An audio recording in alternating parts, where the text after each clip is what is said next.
الحمد لله رب العالمين نحمده ونستعينه ونؤمن به ونتوكل عليه ونعوذ بالله من شرور أنفسنا ومن سيئات أعمالنا من يهده الله فلا مضل له ومن يضلل فلن تجد له وليا مرشدا اللهم صل على محمد وعلى آل محمد كما صليت على إبراهيم وعلى آل إبراهيم إنك حميد مجيد اللهم بارك على محمد وعلى آل محمد كما باركت على إبراهيم وعلى آل إبراهيم إنك حميد مجيد أما بعد فإن خير الحديث كتاب الله وخير الهدي هدي محمد صلى الله عليه وسلم وشر الأمور محدثاتها وكل محدثة بدعة وكل بدعة ضلالة وكل ضلالة في النار يا أيها الذين آمنوا اتقوا الله حق تقاته ولا تموتن إلا وأنتم مسلمون സ്നേഹമുള്ള സത്യവിശ്വാസികളെ വിശ്വാസിനികളെ ലോകരക്ഷിതാവും പ്രപഞ്ചങ്ങളുടെ പരിപാലകനുമായ അല്ലാഹുവിന്റെ ആജ്ഞാനിർദ്ദേശങ്ങൾ ജീവിതത്തിന്റെ എല്ലാ മേഖലകളിലും പാലിക്കണമെന്ന് ഉണർത്തുകയാണ്, ഓർമ്മപ്പെടുത്തുകയാണ്. റഹ്മാനായ റബ്ബ് നമ്മുടെ കൂടിച്ചേരൽ ഉഖറവിയായ ലോകത്തേറെ നന്മകൾ ലഭിക്കുന്ന അമലുകളിൽ ഉൾപ്പെടുത്തി അനുഗ്രഹിക്കുമാറാകട്ടെ. പ്രിയപ്പെട്ട സത്യവിശ്വാസികളെ, നമ്മുടെ ജീവിതത്തിൽ മരണം വരെ കടന്നു വരാതെ നമ്മൾ ശ്രദ്ധിക്കേണ്ടുന്ന ഒരു മഹാപാപത്തെക്കുറിച്ചാണ് സൂചിപ്പിക്കുന്നത്. വളരെ കരുതലോടുകൂടി, വളരെ ജാഗ്രതയോടുകൂടി, ശ്രദ്ധാപൂർവം നമ്മുടെ ജീവിതത്തിലേക്ക് അതിൻ്റെ ഒരു തരി പോലും വരാതെ, ഒരു അംശം പോലും വരാതെ സൂക്ഷിക്കാൻ നമ്മളെല്ലാവരും വിശ്വാസികൾ എന്നുള്ള നിലക്ക് ശ്രദ്ധിക്കണം എന്നുള്ളതാണ് ഈ ഒരു ഖുതുബ കൊണ്ട് ഉദ്ദേശിക്കുന്നത്. റഹ്മാനായ റബ്ബ് അവന്റെ ദീൻ യഥാവിധി കേൾക്കുകയും അത് ജീവിതത്തിൽ പുലർത്തുകയും ചെയ്യുന്ന മഹാഭാഗ്യവാന്മാരിൽ നമ്മളെല്ലാവരെയും ഉൾപ്പെടുത്തി അനുഗ്രഹിക്കുമാറാകട്ടെ.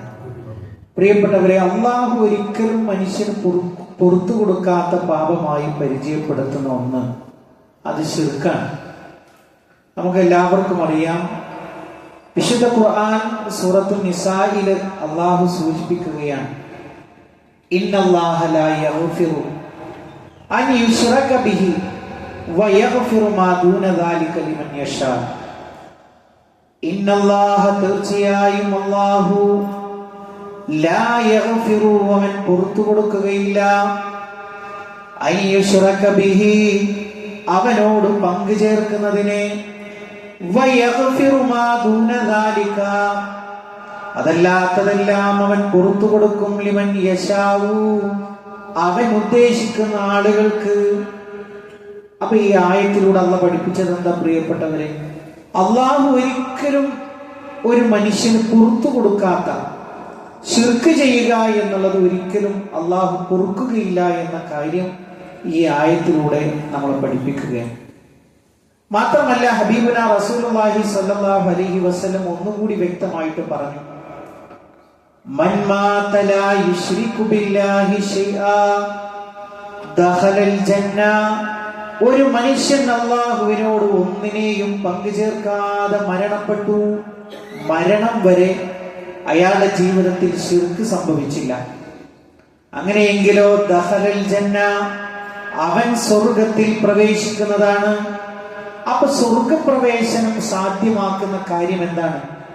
നമ്മൾ വിചാരിക്കും നിസ്കരിച്ചാൽ അതേപോലെ തന്നെ കുറെ സാധുക്കളെ സഹായിച്ചാൽ, ദിക്ർ ചൊല്ലിയാൽ, നോമ്പെടുത്താൽ, അങ്ങനെയെങ്കിൽ സ്വർഗത്തിൽ പ്രവേശിക്കാമെന്ന് കരുതുന്നുവെങ്കിൽ അള്ളാഹുവിന്റെ റസൂല് സല്ലല്ലാഹു അലൈഹി വസല്ലമ ഒന്നും കൂടി വ്യക്തത വരുത്തുക. അതൊന്നും നിങ്ങൾ സ്വർഗപ്രവേശനത്തിന് കാരണമാക്കുകയില്ല. പിന്നെയോ അള്ളാഹുവിലുള്ള അചഞ്ചലമായ അഖീദ, അതിൽ ഒന്നിനെയും പങ്കു ചേർക്കാതെ നിങ്ങൾ മരണപ്പെടുക എന്നുള്ളതാണ് സ്വർഗത്തിലേക്ക് നിങ്ങളെ എത്തിക്കുന്ന കാര്യം. മാത്രമല്ല പ്രവാചകൻ സല്ലല്ലാഹു അലൈഹി വസല്ലം ഇത്രമേൽ പറഞ്ഞു, ജീവിതത്തിൽ എന്തൊരവസ്ഥയിൽ പോലും അള്ളാഹുവിനോട് നമ്മൾ പങ്കു ചേർക്കാൻ പാടില്ല. പ്രവാചകൻ സല്ലല്ലാഹു അലൈഹി വസല്ലം പറഞ്ഞു, ലാ തുശ്രികൂ ബില്ലാഹി ശൈആ വഇൻ ഖുത്തിഅതും ഔ സുല്ലിബതും ഔ ഹുരിയഖതും. അള്ളാഹുവിനോട് യാതൊന്നിനെയും നിങ്ങൾ പങ്കു ചേർക്കരുത്. നിങ്ങൾ കഷ്ണമാക്കപ്പെട്ടാൽ, കൊത്തി നുറുക്കപ്പെട്ടാലും, ഔ സുല്ലിബത്തും അതല്ല നിങ്ങൾ ക്രൂശിക്കപ്പെട്ടാലും, ഔ ഹുരിയഖതും അതല്ല നിങ്ങൾ കത്തിക്കപ്പെട്ടാലും, ഇതൊക്കെ ജീവിതത്തിലെ നിർണായകമായ ഘട്ടങ്ങളാണല്ലോ. അങ്ങനെയൊക്കെ നിങ്ങൾ കഷ്ണമാക്കി കളയും, നിങ്ങളെ കൊന്നുകളയും. എന്നിരുന്നാൽ പോലും നിങ്ങൾ എന്ത് ചെയ്യരുത്, നിങ്ങൾ ശിർക്ക് ചെയ്തു പോകരുത്. മാത്രമല്ല ഇതിന്റെ ഒരു ഗൗരവം നമ്മൾ മനസ്സിലാക്കിയിട്ടുള്ള കാര്യമാണ്. മദ്രസകളിലൊക്കെ നമ്മൾ 7 മഹാപാപങ്ങളെ കുറിച്ച് പഠിച്ചിട്ടുണ്ട്. നമുക്കൊക്കെ എല്ലാവർക്കും അറിയാം. ഈ 7 മഹാപാപങ്ങൾ നിങ്ങൾ കരുതിയിരിക്കണം. അതിന് അറബിയിൽ പറയുക സബഉൽ മൂബിഖാത്ത് എന്നുള്ളതാണ്. ചിലപ്പോൾ ആളുകൾക്ക് 7 മഹാപാപങ്ങൾ എന്ന് പറഞ്ഞാൽ അറിയില്ല. പക്ഷെ സബഉൽ മൂബിഖാത്ത് ഏതാണെന്ന് ചോദിച്ചാൽ ആളുകൾ പറയും. നമ്മൾ മദ്രസയിലൊക്കെ പഠിച്ചിട്ടുള്ളത് 7 മഹാപാപങ്ങൾ നിങ്ങൾ സൂക്ഷിക്കണം. പ്രവാചകൻ സല്ലല്ലാഹു അലൈഹി വസല്ലം പഠിപ്പിക്കുകയാണ്, ഇജ്തനിബു വസ്സബഅൽ മൂബിഖാത്ത്, 7 മഹാപാപങ്ങളെ നിങ്ങൾ വെടിയണം. ഖാലൂ, അവർ ചോദിച്ചു, യാ റസൂലല്ലാഹ്, അല്ലാഹുവിന്റെ റസൂലേ, വമാ ഹുന്ന, ഏതൊക്കെയാണെന്ന് പറഞ്ഞു തന്നാലും. അല്ലാഹുവിന്റെ റസൂൽ സല്ലല്ലാഹു അലൈഹി വസല്ലം 7 വേണ്ടി പഠിപ്പിക്കുകയാണ്. അശ്ശിർകു ബില്ലാഹി, ഒന്ന് അല്ലാഹുവിൽ പങ്കു ചേർക്കലാണ്. വസ്സിഹ്റു, സിഹ്ർ ചെയ്യലാണ്. വഖത്ലുൻ നഫ്സില്ലതി ഹറമല്ലാഹു ഇല്ലാ ബിൽ ഹഖ്, ന്യായപ്രകാരമല്ലാതെ ഒരാളെ കൊലപ്പെടുത്തലാണ്. വഅക്ലു റിബ, പലിശ ഭുജിക്കലാണ്. വഅക്ലു മാലിൽ യതീം, യതീമിന്റെ മുതൽ തിന്നലാണ്. വതവല്ലി യൗമസ് സഹഫി, പടയുടെ അന്ന്, പടയൊരുക്കത്തിന്റെ അന്ന് യുദ്ധമുന്നണിയിൽ നിന്ന് പിന്തിരിഞ്ഞു പോരലാണ്. പിന്നീട് പറഞ്ഞു, വഖദ്ഫുൽ മുഹ്സനാത്തിൽ മുഅ്മിനാത്തിൽ ഗാഫിലാത്ത്, പതിവ്രതകളായിട്ടുള്ള, തെറ്റിനെ കുറിച്ച് ആലോചിക്കുക പോലും ചെയ്യാത്ത വിശ്വാസിനികളെ കുറിച്ച് അപവാദം പറഞ്ഞു നടക്കണം. ഇങ്ങനെ 7 നിങ്ങൾ വെടിയണമെന്ന് പ്രവാചകൻ സല്ലല്ലാഹു അലൈഹി വസല്ലം പഠിപ്പിച്ചപ്പോ അതിൽ ഒന്നാമതായിട്ട് എണ്ണിയത് ഏതാണ്? അശ്ശിർകു ബില്ലാഹ് എന്നുള്ളതാണ്. മാത്രമല്ല ഒരു ഉപ്പ, ആ ഒരു ഉപ്പയെ കുറിച്ച് ഖുർആൻ ഉപ്പയുടെ പേര് നൽകിയ ഒരു അധ്യായമുണ്ട് വിശുദ്ധ ഖുർആനിൽ. നമുക്കൊക്കെ അറിയാം, സൂറ ലുഖ്മാൻ എന്നാണ്. ആ ഉപ്പയും മകനും തമ്മിലുള്ള ഒരു സംഭാഷണം, അതിന്റെ കാതലായ ഒരു പാർട്ടായിട്ട് ഖുർആൻ പറഞ്ഞിട്ടുണ്ട്. വാപ്പ മകനെ അടുത്തിരുത്തിയിട്ട്, ഇപ്പോഴൊക്കെ നമുക്ക് പറ്റിയ സന്ദർഭമാണ്. ആ വാപ്പ മകനെ അടുത്തിരുത്തിയിട്ട് പറയൻ, വഇദ് ഖാല ലുഖ്മാനു ലിബ്നിഹി വഹുവ യഇദുഹു യാ ബുനയ്യ ലാ തുശ്രിക് ബില്ലാഹ് ഇന്നശ്ശിർക ലദുൽമുൻ അദീം. ഒരു വാപ്പ മകനെ അടുത്തു കൂട്ടി പറയുകയാണ്, വഇദ് ഖാല ലുഖ്മാനു ലിബ്നിഹി, ലുഖ്മാൻ തന്റെ സന്താനത്തോട് പറഞ്ഞ സന്ദർഭം നിനക്ക് ഓർമ്മയുണ്ടോ? എന്താ വാപ്പ മകനോട് പറഞ്ഞത്? വഹുവ യഇദുഹു, ആ പിതാവ് മകനെ ഉപദേശിക്കുകയാണ്. നമ്മളൊക്കെ പല ഉപദേശങ്ങളും പറയാറുണ്ട്. എഞ്ചിനീയർ ആവണം, ഡോക്ടർ ആവണം, അതല്ലെങ്കിൽ നീ കച്ചവടം നടത്തണം, അല്ലെങ്കിൽ വലിയ ബിസിനസ്സുകാരനാവണം. എന്നാൽ ഒരു വിശ്വാസിയായ ഉപ്പ മകനോട് പറഞ്ഞു കൊടുക്കാൻ അള്ളാഹു ഒരു മാതൃക നമുക്ക് ഖുർആനിൽ പറയുകയാണ്. യാ ബുനയ്യ ലാ തുശ്രിക് ബില്ലാഹ്, പൊന്നുമോനെ നീ അല്ലാഹുവിൽ യാതൊന്നിനെയും നീ പങ്കു ചേർക്കരുത്. ഇന്നശ്ശിർക ലദുൽമുൻ അദീം, ശിർക്ക് എന്ന് പറഞ്ഞാൽ വമ്പിച്ച കുറ്റമാണ്, വമ്പിച്ച അക്രമമാണ്. പ്രിയപ്പെട്ടവരെ, പണ്ഡിതന്മാരായ ആളുകൾ, ഇപ്പൊ അറബിയിൽ നമ്മൾ സാധാരണ പറയാറുണ്ട്, ഞങ്ങൾ ആ കച്ചവടത്തിൽ ശരീക്കന്മാരാണെന്ന് പറയും. എന്താ ശരീക്കന്മാര് എന്ന് പറഞ്ഞാൽ കൂട്ടുകച്ചവടമാണ്. അറബിയിൽ ശരീക്ക് എന്ന് പറഞ്ഞാൽ ഒരു സംഗതിയിൽ, ഒരു കാര്യത്തിൽ ഒന്നോ അതിൽ കൂടുതലോ ആളുകൾ പങ്കെടുപ്പിക്കുന്നതിനാണ് ശിർക്ക് എന്ന് പറയുന്നത്. എന്നാൽ മതപരമായിട്ട് ശിർക്ക് എന്ന് പറഞ്ഞാൽ അള്ളാഹുവിനുള്ള കാര്യത്തിൽ അവൻ റബ്ബാണ്, അവൻ ഇലാഹാണ്, അള്ളാഹുവിന്റെ നാമഗുണ വിശേഷണങ്ങളിൽ അവനല്ലാത്തവർക്കും പങ്കുണ്ട് എന്നുള്ളത് വകവെച്ചു കൊടുക്കലാണ്. നിങ്ങൾ ആലോചിച്ചപ്പോ അള്ളാഹുവിന്റെ ഹബീബ് സല്ലല്ലാഹു അലൈഹി വസല്ലം മക്കയിലേക്ക് വന്നത് അള്ളാഹിനെ കുറിച്ച് പറഞ്ഞു കൊടുക്കാനല്ല. നിങ്ങൾ മനസ്സിലാക്കിയിട്ടുണ്ട്, അബൂജഹൽ അള്ള ഉണ്ട് എന്ന് പറഞ്ഞ ആളാണ്. മക്കയിലെ മുശ്രിക്കുകളായ ആളുകൾ ഹജ്ജ് ചെയ്തിരുന്നു, അതേപോലെ തന്നെ അവർ നിസ്കരിച്ചിരുന്നു. അപ്പൊ അള്ളാഹു ഉണ്ട് എന്ന് പറയാൻ വേണ്ടിയിട്ടല്ല, പിന്നെയോ അള്ളാഹുവിനെ മാത്രം ആരാധിക്കണം എന്ന് പറയാൻ വേണ്ടിയിട്ടാണ് ആര് വന്നത്? ഹബീബായ റസൂലുള്ളാഹി സ്വല്ലല്ലാഹു അലൈഹി വസല്ലം വന്നത്. പ്രിയപ്പെട്ടവരെ, ഇത് നമ്മൾ മറന്നു പോകാൻ പാടില്ല. അബൂജഹൽ നരകത്തിലേക്ക് പോകാനുള്ള കാര്യം എന്താണ്? അള്ളാഹനെ മാത്രമേ ആരാധിക്കാവൂ എന്ന് പറഞ്ഞപ്പോ അജഅലൽ ആലിഹത ഇലാഹൻ വാഹിദ, ഓ മുഹമ്മദേ, അല്ല മാത്രമേ നിനക്കുള്ളൂ, നിനക്ക് ലാത്ത വേണ്ടേ, നിനക്ക് ഉസ്സ വേണ്ടേ, നിനക്ക് മനാത്ത വേണ്ടേ എന്ന് പറഞ്ഞ് ആ കാലഘട്ടത്തിലെ സാലിഹീങ്ങളായിട്ടുള്ള ആളുകളോട് ആരാധന നടത്തിയിരുന്നതിന് അബൂജഹൽ ന്യായീകരിച്ചു. ആ വിശ്വാസത്തിൽ അടിയുറച്ചു നിന്നു. ഇനിയോ പ്രിയപ്പെട്ടവരെ, ശിർക്കിന് വിവിധങ്ങളായ രൂപങ്ങളുണ്ട്. നമ്മളത് മനസ്സിലാക്കിയാൽ തന്നെ ഈ വിഷയം വളരെ കൃത്യമായി നമുക്ക് മനസ്സിലാക്കാൻ കഴിയും. അതിലൊന്ന് എന്ന് പറയുന്നത് അള്ളാഹു അല്ലാത്തവരോട് ദുആ ചെയ്യലാണ്. ഉദാഹരണമായി മുഹമ്മദ് നബിയെ കാക്കണേ എന്ന് ഒരാൾ ദുആ ചെയ്താൽ അയാൾ ഇസ്ലാമിന്റെ ഉള്ളിലല്ല, അയാൾ ഇസ്ലാമിന്റെ പുറത്താണ്. ഈ ദീനിന്റെ ഒരു പ്രത്യേകതയാണ്. ഈ ദീനിൽ അള്ളാഹുവെ കാക്കണേ എന്ന് മാത്രമേ പറയാൻ പാടുള്ളൂ.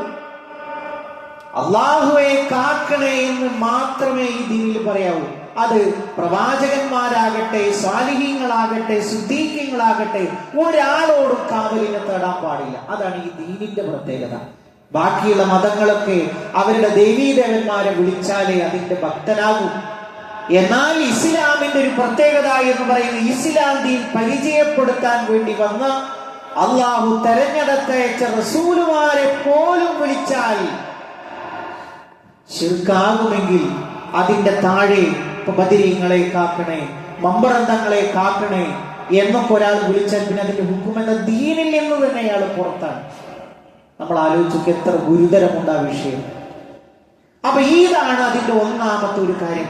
രണ്ടാമത്തെ ഒരു കാര്യം, ശിർക്കിന്റെ വിവിധ രൂപങ്ങളിൽ കാണാൻ കഴിയും അള്ളാഹു അല്ലാത്തവരോട് അറവ് നടത്തുക എന്നുള്ളത്. നമ്മളറിയാം, സമീപമായി കഴിഞ്ഞുപോയ മാസമാണല്ലോ റമദാൻ. റമദാൻ 17 അന്ന് നമ്മുടെ നാടുകളിലൊക്കെ വളരെ വ്യാപകമായി ഉരുക്കളെ, മൃഗങ്ങളെ ബലിയെറുക്കുന്ന ഒരു കാഴ്ച നമ്മൾ കാണാറുണ്ട്. സാധാരണ ഒരു ഉദ്ഹിയ്യത്തിനേക്കാൾ കൂടുതൽ എണ്ണം അവിടെ അറവ് നടക്കുകയുണ്ടായി പല മഹല്ലുകളിലും. അപ്പൊ അതിൽ ബിസ്മി ചൊല്ലിയിട്ടാണ് അറുക്കുന്നതെങ്കിൽ പോലും മനസ്സിൽ എന്താണ് ആഗ്രഹമുള്ളത്? ബദരീങ്ങളുടെ ബർക്കത്തുണ്ടാവണം. ആ ബദരീങ്ങളുടെ നേതാവാരാണ്? അഷ്റഫുൽ ഖൽഖ് മുഹമ്മദ് മുസ്തഫ സല്ലല്ലാഹു അലൈഹി വസല്ലമയാണ്. ആ നബി തങ്ങളെ പോലും വിളിച്ചാൽ ഇസ്ലാമിൽ നിന്ന് പുറത്താണ് എന്ന് പറഞ്ഞാൽ പിന്നെ അതിന്റെ താഴെയുള്ളവരെ വിളിച്ചാൽ എന്തായാലും കാര്യങ്ങൾ വളരെ കൃത്യമാണല്ലോ. അള്ളാഹുവിന് വേണ്ടി മാത്രമേ ഈ ദീനിൽ അറവ് നടത്താൻ പാടുള്ളൂ.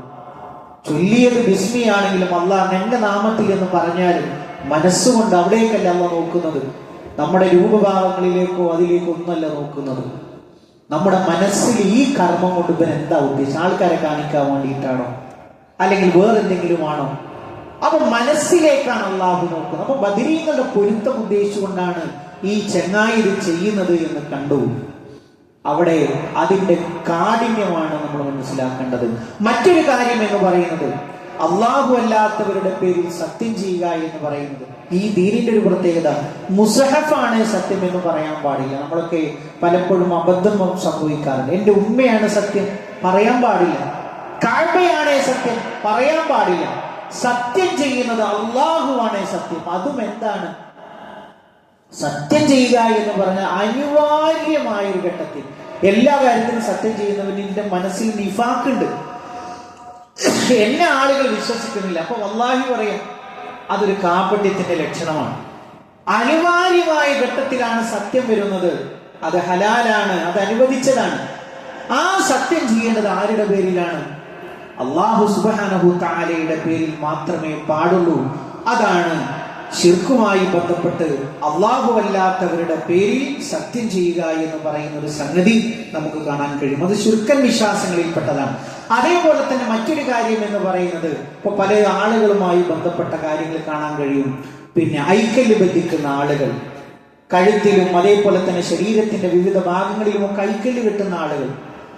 ഇനി അവരൊരു ഓപ്പറേഷന് വേണ്ടി വിധേയമാക്കാന്ന് വിചാരിക്കുക. അപ്പോ ഡോക്ടർ പറയണം നിങ്ങളുടെ ശരീരത്തിലെ എല്ലാതും ഒഴിവാക്കിയിട്ടാണ് തിയേറ്ററിലേക്ക് വരേണ്ടത്. അപ്പൊ ഇയാൾക്ക് പേടി തോന്നാണ്, ഇത് അഴിക്കാൻ പറ്റുമോ, ഇത് അഴിച്ചാൽ എന്താ സംഭവിക്കുക? ആ പേടി തന്നെയാണ് പ്രിയപ്പെട്ടവരെ ഒരു 50 പൈസയുടെ നൂലിന് തന്റെ ജീവിതത്തിൽ ഹൈറും ഷർറും വരുത്താൻ കഴിയും എന്നുള്ള ആ ഒരു ഗുരുതരമായ വിശ്വാസമാണ് ദീനിൽ നിന്ന് പുറത്തു കിടക്കുന്നത്. നിസ്കാരം കഴിഞ്ഞാൽ അല്ലാഹുവിന്റെ ഹബീബ് സല്ലല്ലാഹു അലൈഹി വസല്ലം ദുആ ചെയ്യാൻ വേണ്ടി പറഞ്ഞു. എന്താ ദുആ? അല്ലാഹുമ്മ ലാ മാനിഅ ലിമാ അഅതൈത, അല്ലാഹുവേ നൽകിയത് തടയാൻ ആരുമില്ല, നീ നൽകിയത് തടയാൻ ആരുമില്ല. വലാ മുഅതിയ ലിമാ മനഅത, അതേപോലെ തന്നെ നീ തടഞ്ഞത് നൽകാനും ആരുമില്ല. പിന്നെ ഈ ചരടിന് എങ്ങനെയാണ് അതിൽ ഒരു സാധ്യത കൊടുക്കുന്നത്? ആ ഒരു വിശ്വാസമാണ് അള്ളാഹുവിൽ പങ്കു ചേർക്കുക എന്ന് പറയും. ഒരു ചരടിനെ കൊണ്ട് തന്റെ ജീവിതത്തിൽ ഉപകാരങ്ങളും ഉപദ്രവങ്ങളും കൊണ്ടുവരാൻ കഴിയും എന്നുള്ളൊരു വിശ്വാസം. അതാണ് അള്ളാഹുവിന്റെ കഴിവിലേക്ക് ആ ഒരു വിശ്വാസത്തെ, ആ ഒരു സാധനത്തെ കൊണ്ടുപോയി വെക്കുക എന്ന് പറയുന്നത്, അശ്ശിർക്കു ബില്ലാഹ് എന്ന് പറയുന്നത്. അതേപോലെ തന്നെ മറ്റൊരു കാര്യം എന്ന് പറയുന്നത്, പ്രിയപ്പെട്ടവരെ, ശകുനം നോക്കുക, കന്യമൂല നോക്കുക. നമ്മുടെയൊക്കെ ഉമ്മത്തിൽ അത് വ്യാപകമാണ് അല്ലേ? അതേപോലെ തന്നെ അടുക്കള സൂര്യൻ ഉദിച്ചു വരുന്ന ഭാഗത്തേക്ക് വേണം. ആരാ പറയുന്നത്? അള്ളാഹുവോ അള്ളാഹുവിന്റെ റസൂലോ അല്ല. പിന്നെയോ അത് അങ്ങനെ പറ്റുള്ളൂ. അതല്ലെങ്കിൽ ഇവിടെ ദുർമരണങ്ങൾ സംഭവിക്കും. അപ്പൊ ഈ സാധു അബൂബക്കർ എന്ന് പറയുന്ന മുസ്ലിം നാമധാരി പേടിക്കണം. അവൻ ചൊല്ലിയിട്ടുണ്ട് ദിക്ർ, പക്ഷെ ആ ദിക്റിന് അത്ര ഉറപ്പ് പോരാ. ആ ദിക്ർ പഠിപ്പിച്ച ആളിലും അത്ര ഉറപ്പ് പോരാ, ദീനിലും ഒരു ഉറപ്പ് പോരാ. പിന്നെയോ പണിക്കരും കണക്കന്മാരും തങ്ങന്മാരും പറയുന്നതാണ് അവന്റെ പ്രമാണം. പ്രിയപ്പെട്ടവരെ, മരണമില്ലാത്തൊരു വീട്ടിൽ നമ്മൾ ആരെങ്കിലും പാർക്കാറുണ്ടോ? അള്ളാഹുവിന്റെ റസൂൽ സല്ലല്ലാഹു അലൈഹി വസല്ലമയോട് തന്നെ പറഞ്ഞു, ഇന്നക മയ്യിതുൻ വഇന്നഹും മയ്യിതൂൻ. നീ മരിക്കും പ്രവാചക, അവരും മരിക്കും. അള്ളാഹുവിന്റെ റസൂലിന്റെ മരണം കൊതിച്ചില്ലേ? ഇന്നാ അഅതൈനാകൽ കൗസർ ഫസല്ലി റബ്ബിക വൻഹർ. പിന്നെയോ അവസാനം പറയുന്ന ശാനിയക ഹുവൽ അബ്തർ. മുഹമ്മദ് സല്ലല്ലാഹു അലൈഹി വസല്ലം വാലറ്റവനാണ്. എന്താ വാലറ്റവൻ എന്ന് പറഞ്ഞാൽ? ആൺകുട്ടികളില്ലത് ഏറ്റെടുക്കാൻ. അപ്പൊ ഇതോടുകൂടി കഥ കഴിഞ്ഞു, ഷർറ് കഴിഞ്ഞു. ഇനി മുഹമ്മദിനെ പേടിക്കേണ്ടതില്ല. കാലം എത്ര കഴിഞ്ഞു? ബാങ്കൊലി മുഴങ്ങാത്ത ദിക്കുകളുണ്ടോ പ്രിയപ്പെട്ടവരെ? അല്ലല്ലേ ഇത് ഏറ്റെടുത്തത്? അല്ലാഹു അല്ലേ ഇത് ഏറ്റെടുത്തത്? ആ പ്രവാചകനോടാ പറഞ്ഞത് ഇന്നക മയ്യിത്തുൻ. ആ പ്രവാചകന്റെ അനുയായി വിചാരിക്കണം ദുർമരണം നടക്കും. എന്നിട്ടോ പാല് കാച്ചിലാണ്. ആ പാല് കാച്ചിയിട്ട് ഭക്ഷണ പദാർത്ഥം താഴത്തൂന്ന വിശ്വാസം എത്രമാത്രം അന്ധവിശ്വാസത്തിൽ ഏർപ്പെട്ടു. ആ ഭാഗത്തേക്ക് അത് പാടില്ല. അല്ലാഹുമ്മ ലാ മാനിയെ ചൊല്ലിയ ആൾക്ക് അതിലൊരു യക്കീനില്ല. അല്ലാഹ് ഇജ്ജ് നൽകിയതേ ഇവിടെ വീഴുള്ളൂ, ഇജ്ജ് തടഞ്ഞത് ഒരാൾക്ക് പിടിച്ചുകൊണ്ടുവരാൻ കഴിയില്ല, അവന് യക്കീനില്ല. ആ പറഞ്ഞ ദിക്ർ പിന്നെ എങ്ങനെ ഈ ഉമ്മത്ത് രക്ഷപ്പെടും? പ്രിയപ്പെട്ടവരെ, നമ്മുടെ ഖബറിന്റെ അവസ്ഥ എന്തായിരിക്കും? പിന്നെയോ ആളുകളെ പോയിട്ട് സമീപിക്കുകയാണ്, പണിക്കന്മാരെയും കണക്കന്മാരെയും. അത് മാത്രമല്ല, വാഹനം ഓട്ടുമ്പോ അല്ലെങ്കിൽ വാഹനത്തിലൂടെ മുന്നിലൂടെ ഒരു മൃഗം ചാടി, ഇന്നത്തെ സംഗതി കഴിഞ്ഞു, അല്ലെങ്കിൽ ഇന്ന ആളെയാണ് കണ്ടത്, കഴിഞ്ഞു. അപ്പൊ ഇവന് പിന്നെ എങ്ങനെ മുഅ്മിൻ എന്ന് പറയും? എന്താ മുഅ്മിൻ എന്ന് പറഞ്ഞാൽ? നിർഭയത്തുള്ള. എന്താ നിർഭയത്വം എന്ന് പറഞ്ഞാൽ? അല്ലാഹ് കണക്കാക്കിയിട്ടുണ്ടോ അവിടേക്ക് ഞാൻ വണ്ടി പിടിച്ചെത്തിയിരിക്കും. നമ്മൾ പലപ്പോഴും പറയാറില്ലേ, ഇവര് മരിക്കാൻ വേണ്ടിയിട്ടാണോ ഗൾഫ് പോയത്? വിമാനം ഇറങ്ങി കൂട്ടാൻ വേണ്ടി വന്നു. ഭാര്യയും മക്കളും അടങ്ങുന്ന കുടുംബമായിട്ട് സന്തോഷത്തോടു കൂടി എയർപോർട്ടിൽ നിന്ന് തിരിച്ചു പോകുമ്പോഴാണ് അപകടം ഉണ്ടായത്, കത്തിയമർന്നു. അപ്പൊ നമ്മൾ അനുഭവത്തോടുകൂടി ചോദിക്കും, ഈ മനുഷ്യന്മാര് മരിക്കാൻ അവിടെയാണ് അന്ന് രേഖപ്പെടുത്തിയത്. ആ രേഖപ്പെടുത്തിയിടത്തേക്ക് വിമാനം കയറി പോകും. അതാണ് അള്ളാഹുവിന്റെ ഖളാ എന്ന് പറയുന്നത്. അതിനെ തടയാൻ വേണ്ടിയിട്ട് കണക്കന്മാരും അതേപോലെ തന്നെ ദുർമന്ത്രവാദികൾ. അപ്പോഴോ ഇവൻ ദുർബലപ്പെട്ട ഈമാനിന്റെ ആളായി. അള്ളാഹ്ക്ക് അവന്റെ നിസ്കാരം വേണ്ട, അവന്റെ ഹജ്ജ് വേണ്ട, അവന്റെ ഒരു അമലും വേണ്ട. കാരണം എന്താ? ഈ ഒരു വിശ്വാസം തന്നെ ക്ലിയർ അല്ലല്ലോ, അഖീദ ക്ലിയർ അല്ല, തൗഹീദ് വേണ്ടേ? അതുകൊണ്ടാണ് പ്രവാചകൻ സല്ലല്ലാഹു അലൈഹി വസല്ലം പറഞ്ഞത്, അല്ലാഹുവിൽ യാതൊന്നിനെയും പങ്കു ചേർക്കാതെ ഒരാൾ മരണപ്പെട്ടാൽ ദഖലൽ ജന്ന, അവന് പിന്നെ ഒന്നുമില്ല, അവനെ സ്വർഗത്തിലേക്ക് പറഞ്ഞേക്കും. പ്രിയപ്പെട്ടവരെ, ജീവിത അവസാനം വരെ നമ്മൾ കരുതലോടുകൂടി ശ്രദ്ധയോടുകൂടി ജീവിക്കേണ്ടുന്ന ഒരു കാര്യമാണ്. എൻ്റെ ജീവിതത്തിലേക്ക് ശിർക്ക് കടന്നു വരുന്നില്ല എന്നുള്ളത് നമ്മൾ ശ്രദ്ധിച്ചുകൊണ്ട് അതിനെക്കുറിച്ച് അറിഞ്ഞും പഠിച്ചും മനസ്സിലാക്കിയും മുന്നോട്ട് പോകാൻ നമ്മൾ ശ്രദ്ധിക്കുക. റഹ്മാനായ റബ്ബ് നമ്മൾ അനുഗ്രഹിക്കുമാറാകട്ടെ.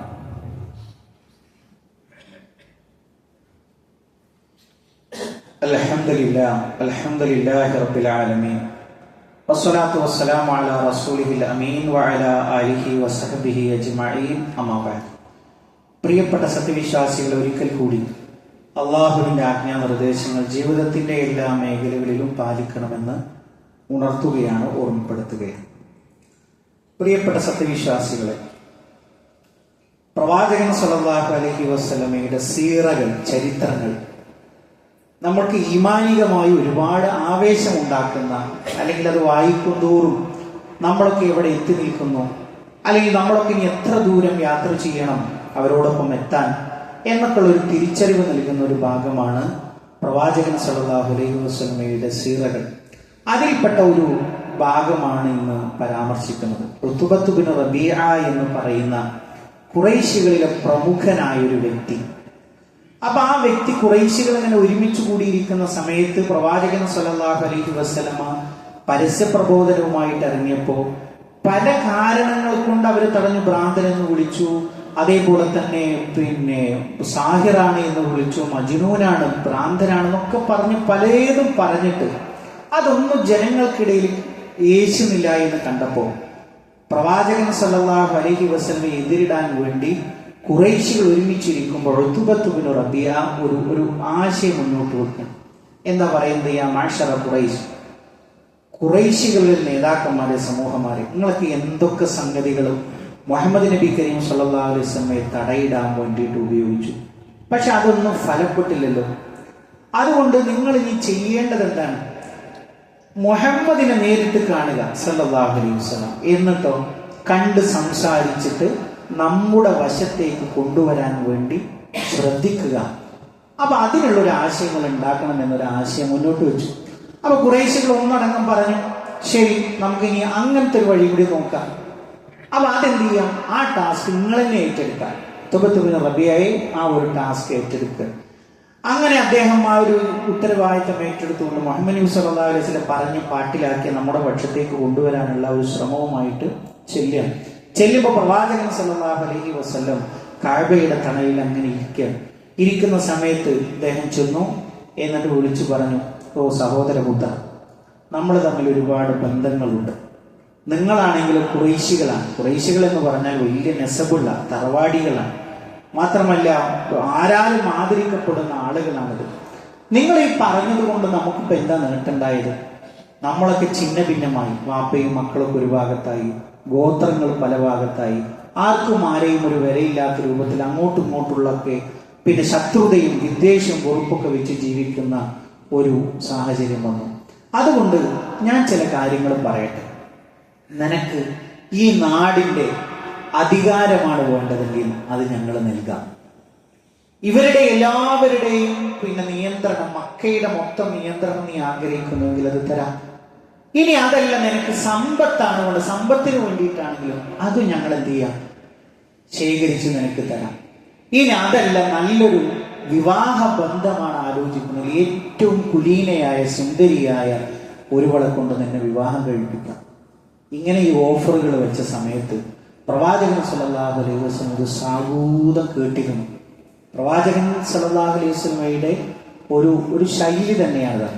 നമുക്കറിയാം, പിന്നെ അന്ധനായ വ്യക്തി ഉമ്മമക്തും വന്നിട്ട് ആ ഒരു ആയത്തിൽ തന്നെ പറയില്ല, അബസ വതവല്ല, ഖുറൈശി പ്രമാണിമാരോട് ഇങ്ങനെ സംസാരിച്ചുകൊണ്ടിരിക്കും. പ്രവാചകന്റെ ഒരു ശൈലി, ആളുകൾ പറയുന്നത് കാതോർത്ത് കേട്ടു. അങ്ങനെ കേട്ടതിന് ശേഷം പ്രവാചകൻ സല്ലല്ലാഹു അലൈഹി വസല്ലമ ചോദിച്ചു, എന്ത് കഴിഞ്ഞോ? അപ്പോ കഴിഞ്ഞു. എന്നിട്ട് പ്രവാചകൻ സല്ലല്ലാഹു അലൈഹി വസല്ലം എന്ത് ചെയ്തെന്നറിയാമോ? ഹമീം എന്ന് തുടങ്ങുന്ന സൂറ ഫുസ്സിലത്തിലെ ആ ഭാഗം ഓതിക്കൊടുത്തു. അങ്ങനെ ഓതിക്കൊടുത്തിട്ട് പിന്നെ പല വ്യത്യസ്തങ്ങളായ റിപ്പോർട്ടിൽ നമുക്ക് കാണാൻ കഴിയും. അതിൻ്റെ അവസാനം ഒരു സുജൂദ് പറയുന്ന ഒരു ഭാഗമുണ്ട്. നിങ്ങൾ സുജൂദ് ചെയ്യുക എന്ന് പറയുമ്പോൾ സുജൂദ് ചെയ്തു എന്ന് വരെ പറയുന്ന റിപ്പോർട്ടുകൾ നമുക്ക് കാണാൻ കഴിയും. അങ്ങനെ ഉത്ബത്ത് ബിൻ റബീഅയുടെ മനസ്സിലേക്ക് അതെന്ത് ചെയ്തു? അത് വല്ലാതെ സ്വാധീനിച്ചു. അങ്ങനെ ഇദ്ദേഹം തിരിച്ചു ചെല്ലുകയാണ്, ഖുറൈശികളുടെ സദസ്സിലേക്ക് തിരിച്ചു ചെല്ലും. അപ്പൊ ഖുറൈശികളുടെ ഫസ്റ്റ് കമന്റ് എന്താണ്? ഇവിടുന്ന് പോയ മുഖഭാവമല്ലല്ലോ താങ്കളുടേത്. അപ്പൊ അദ്ദേഹം പറയുന്നത്, നിങ്ങൾക്ക് ഇതിനെ തടയാൻ കഴിയില്ല, അത് സിഹറല്ല. ഒരുപാട് സിഹർ ഞാൻ കേട്ടിട്ടുണ്ട്, കണ്ടിട്ടുണ്ട്. അതേപോലെ തന്നെ ഇതൊരു ജ്യോത്സ്യമല്ല, ഇതൊരു പ്രവചനമല്ല, ഇതൊരു ഭ്രാന്തല്ല. ഇത് കേൾക്കുന്ന മനസ്സുകളെ അത് ഉടമപ്പെടുത്തുമെന്ന് അദ്ദേഹം അവിടുന്ന് പറയും. അപ്പൊ ഖുറൈശികൾ വീണ്ടും അതിനെ കളിയാക്കുന്നുണ്ട്. നമുക്കിപ്പോൾ അതുകൊണ്ട് കിട്ടിയൊരു ലാഭം ഒരാൾ കൂടി മുഹമ്മദിനെ സപ്പോർട്ട് ചെയ്യുന്ന ഒരാൾ കൂടി ഉണ്ടായി എന്നത് മാത്രമാണ് എന്നൊക്കെ അതിന്റെ ബാക്കിയിൽ കാണാൻ കഴിയും. അപ്പൊ ഞാൻ പറഞ്ഞു വന്നത്, പ്രിയപ്പെട്ടവരെ, ഈ ഒരു ചരിത്രം ഇവിടെ പറയാൻ കാരണം, നമുക്ക് റമദാൻ നമ്മളിൽ നിന്ന് കൂടെ പറഞ്ഞു, ശവ്വാലിന്റെ അവസാനത്തിലേക്ക് നമ്മൾ പ്രവേശിക്കുകയാണ്. നമ്മൾ റമദാനിൽ ഒരുപാട് ഖുർആൻ നമുക്കൊക്കെ അറിയാമല്ലോ. ആ ഖുർആൻ ഓതുമ്പോൾ കിട്ടുന്ന ഒരു സുഖം, അതിങ്ങനെ ഓതി തീർക്കുമ്പോൾ കിട്ടുന്ന ഒരു ആസ്വാദനം, അത് നമ്മൾ ഓരോരുത്തരും അനുഭവിച്ചറിഞ്ഞതാണ്. അത് നമുക്ക് പറയേണ്ടതില്ല. നമ്മുടെ പകലിലെ ഒരുപാട് സമയങ്ങൾ നമ്മൾ എടുത്തതിട്ടാണ്. അപ്പൊ അത് നമ്മൾ തുടരണം. രണ്ടാമത്തെ ഒരു കാര്യം എന്ന് പറയുന്നത് ഖുർആനിന്റെ വായന. ഇത് മുത്തഖികളായ ആളുകൾക്കുള്ള ഹാദിയാണ് ഖുർആൻ. ഹാദി എന്ന് പറഞ്ഞാൽ വഴികാട്ടിയാണ്. ആയുസ്സിൽ ഒരിക്കലെങ്കിലും നമ്മളൊരു 10 ആയത്ത് വീതം അർത്ഥസഹിതം ഓരോ ദിവസവും വെച്ച് വായിക്കുക. അത് നമ്മൾ ബെഡ്റൂമിലേക്ക് പോകുന്നതിന് മുമ്പ്, ചില ആളുകൾക്ക് സുബഹിനാണ്, നമ്മൾ സമയം ഏത് സമയം നമുക്ക് തീരുമാനിക്കാം. രാവിലെ ആണെങ്കിൽ രാവിലെ, അതല്ല സുബഹിന്റെ മുമ്പാണെങ്കിൽ അങ്ങനെ ഒരു 10 ആയത്ത് നമ്മൾ ഓരോ ദിവസം വായിക്കും. അങ്ങനെ ആയുസ് മുറിയുമ്പോൾ ഖുർആൻ മൊത്തം വായിച്ചു തീർക്കാനുള്ള ഒരു ആഗ്രഹം, അത് നമ്മളൊരു പരിശ്രമം നമ്മൾ തുടങ്ങി വെക്കുക. അതോടൊപ്പം നമ്മൾ മനസ്സിലാക്കേണ്ടത്, ഖുർആനിന്റെ അധ്യാപനങ്ങൾ നമ്മുടെ ജീവിതത്തിൽ മാത്രമല്ല, നമ്മളുടെയൊക്കെ ഇപ്പോൾ കുടുംബം നമ്മുടെ ഒന്നിച്ചുണ്ട്, അവരോട് നമ്മളിത് പറയണം. എന്തൊക്കെ നന്മയുണ്ടോ ഉപ്പയുടെയും ഉമ്മയുടെയും കയ്യിൽ, അതൊക്കെ കുടുംബങ്ങളിലേക്ക് പകരണം. നമ്മൾ എല്ലാം പകരുന്നുണ്ട്. നല്ല ഡ്രസ്സ് കൊടുക്കുന്നു, നല്ല വാഹനം കൊടുക്കുന്നു, നല്ല വീട് കൊടുക്കുന്നു, ഇതൊക്കെ വേണം. അതിൻ്റെ കൂടെ ഒരാൾക്കും തണലേകാൻ കഴിയാത്ത നമ്മൾ ഇറങ്ങി നിൽക്കുമ്പോൾ എന്തൊരു ചൂടാണ്. ഒരു ഹദീസിൽ കാണാം, ഇത് നരകത്തിന്റെ വിശ്വാസമാണെന്ന്. പ്രിയപ്പെട്ടവരെ, സഹിക്കാൻ കഴിയാത്ത ചൂടിലാണ് നമ്മളിപ്പോൾ ഈ സമയം കഴിഞ്ഞു പോയിരിക്കുന്നത്.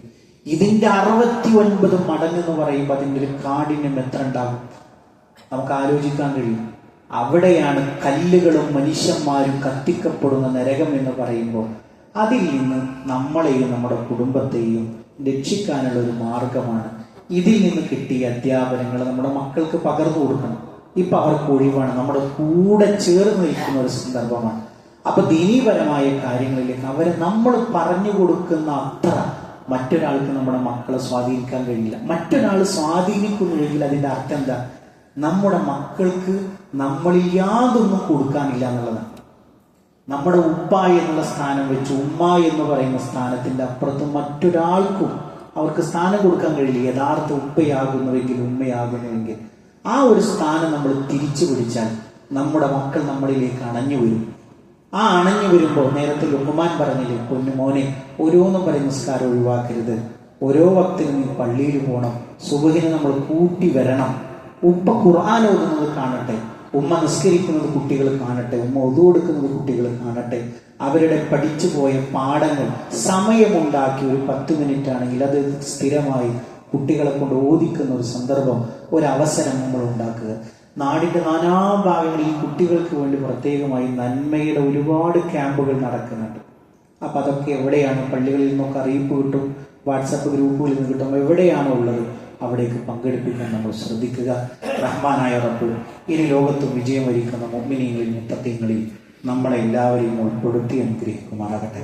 ഇതേപോലെ അവന്റെ ജന്നാത്തുൽ ഫിർദൗസിൽ ഒരുമിച്ചിരിക്കാനുള്ള ഭാഗ്യം നൽകിയ അല്ലാഹുവേ, ഞങ്ങളെ ഓരോരുത്തരെയും നീ അനുഗ്രഹിക്കണമേ റബ്ബേ. റഹ്മാനായ റബ്ബേ, ജീവിത അവസാനം വരെ മുഅ്മിനായി മുത്തഖിയായി ജീവിച്ച് മരണപ്പെട്ടു പോകാനുള്ള ഭാഗ്യം അല്ലാഹുവേ ഞങ്ങൾക്ക് ഓരോരുത്തർക്കും നീ പ്രദാനം ചെയ്യുന്ന റഹ്മാനെ. അല്ലാഹുവേ, ഞങ്ങളുടെ കൂട്ടത്തിൽ രോഗങ്ങളെ കൊണ്ട് വേദനകളെ കൊണ്ട് കഷ്ടപ്പെടുന്ന ഒട്ടനവധി ആളുകളുണ്ട്. അല്ലാഹുവേ, എല്ലാവർക്കും മാനസികവും ശാരീരികവുമായ ശിഫ നീ പ്രദാനം ചെയ്യുന്നു റഹ്മാനെ. അല്ലാഹുവേ, ഞങ്ങളുടെ കുടുംബ ജീവിതത്തിൽ സന്തോഷത്തെ നീ പ്രദാനം ചെയ്യുന്നു റഹ്മാനെ. സാലിഹായ മക്കളെ ഞങ്ങൾക്ക് നീ പ്രദാനം ചെയ്യുന്നു റഹ്മാനെ. അല്ലാഹുവേ, ഞങ്ങളുടെ ഇണകളിൽ കൺകുളിർമയെ നീ പ്രദാനം ചെയ്യുന്നു റഹ്മാനെ. അല്ലാഹുവേ, ഞങ്ങളുടെ മാതാപിതാക്കൾക്ക് നീ പുറത്തു കൊടുക്കണമെന്ന് റഹ്മാനെ. അല്ലാഹുമ്മ ഗ്ഫിർ ലിൽ മുഅ്മിനീന വൽ മുഅ്മിനാത്ത് വൽ മുസ്ലിമീന വൽ മുസ്ലിമാത്ത് അൽഅഹ്യാഇ മിൻഹും വൽ അംവാത്ത് ഇന്നക മുജീബുദ് ദഅവാതി യാ ഖാദിയൽ ഹജാത്ത്. അല്ലാഹുമ്മ أجرنا من النار اللهم أجرنا من النار اللهم ربنا تقبل منا إنك أنت السميع العليم وتب علينا إنك أنت التواب الرحيم آمين آمين برحمتك يا أرحم الراحمين اللهم صل على